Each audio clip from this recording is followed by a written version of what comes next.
What's up ulit at welcome ulit sa aking channel na naman at dito na naman tayo sa mga alaga nating mga hayop.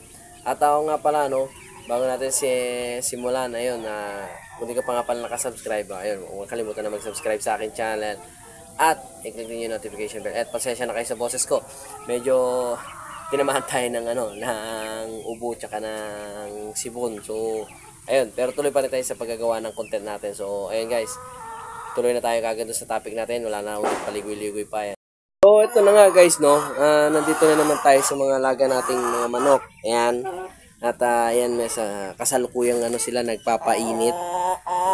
Ayan, nagkaykay na naman. Ayan, actually lagi kong yan winawalisin, binabalik ko na binabalik lagi yung lupa doon sa pinagbungkalan nila. Ito ang lalim na nung nabungkal nila. So ayan. At nga pala, isa pa nga pala, meron na namang itlog na ni-produce yung ating Rhode Island. At ito kasalukuyan na naglilimlim na. So sayang, hindi ko na ihabol yung yung ibang itlog na sana ipalimlim ko na lang sa kanya kasi 3 days na 3 days na siyang dito, nakaposte. Akala ko nangingitlog pa. So nag-start na siya maglimlim. Hindi ko pero ipapaano na lang natin, ipapa-incubate na lang natin ulit yung ibang itlog na na-produce na. So ayan, meron na naman ulit na isa pa. Ayan. So hindi na natin isasama tong mga to.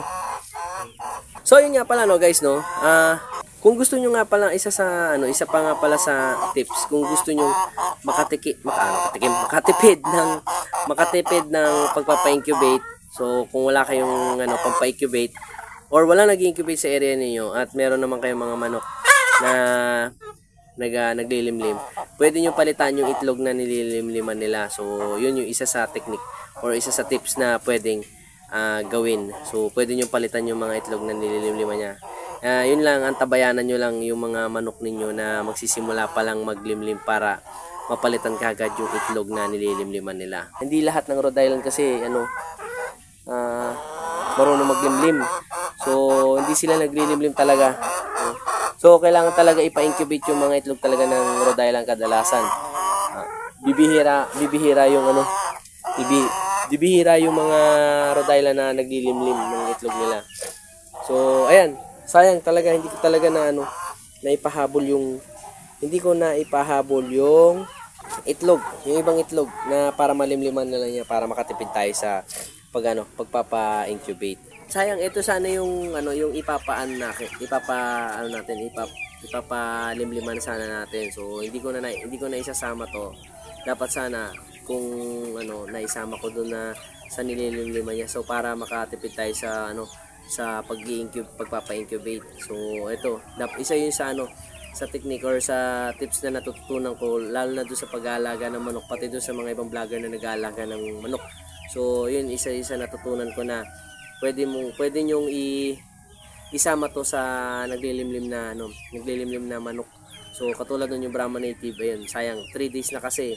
So hindi ko na siya isasama, baka kasi pag pinalimliman ko to, hindi niya tapusin din yung paglilimlim. Sayang yung araw na baka mamaya na bigla na lang bumaba na doon, hindi na maglimlim. So sayang, kaya eto, hindi ko na palilimliman. So sayang talaga. So ayun, bali ipapa-incubate na lang natin to. Actually ito na nga pala yung nakolekta natin na bago yan. So meron pa doon na dalawa na nasa kanya, 2 piraso lang yung nililimliman niya. Tapos ito, bukod pa dito sa 5 piraso na to. So ayun guys, yun yung isa sa tip or sa technique na natutunan ko sa mga ibang nag-aalaga ng manok. So para makatipid din kayo sa sa pagpapa-incubate. So yun, isa sa technique yun, sa tips na pwede natin gawin, lalo na kung doon sa mga bago na nag-aalaga ng manok. So ayan guys, sayang hindi natin napasama. Bigyan ko na rin pala kayo ng update nga pala doon sa mga alaga nating native na baboy. Ito nga pala yung isa pa sa update nga pala, yung mga alaga nating native. Magta 3 months na yata mahigit tong mga baboy nito. Nakalimutan ko na kung ilang buwan na. So ayan, ang update naman sa kanila, itong native na to, bali kakapurga ko lang sa kanila kaninang maga. So, ayun, ginamitan natin sila ng ivermectin na pampurga ng ng baboy. So, ayan. Every month nagpupurga tayo ng mga alaga nating baboy naman. Pinupurga natin sila para iwas na rin sa bulati. So, ayan. Medyo malalaki na rin. Simula nung nakuha natin sila nung nakaraan. So, ayan, matagal na talaga ang nito.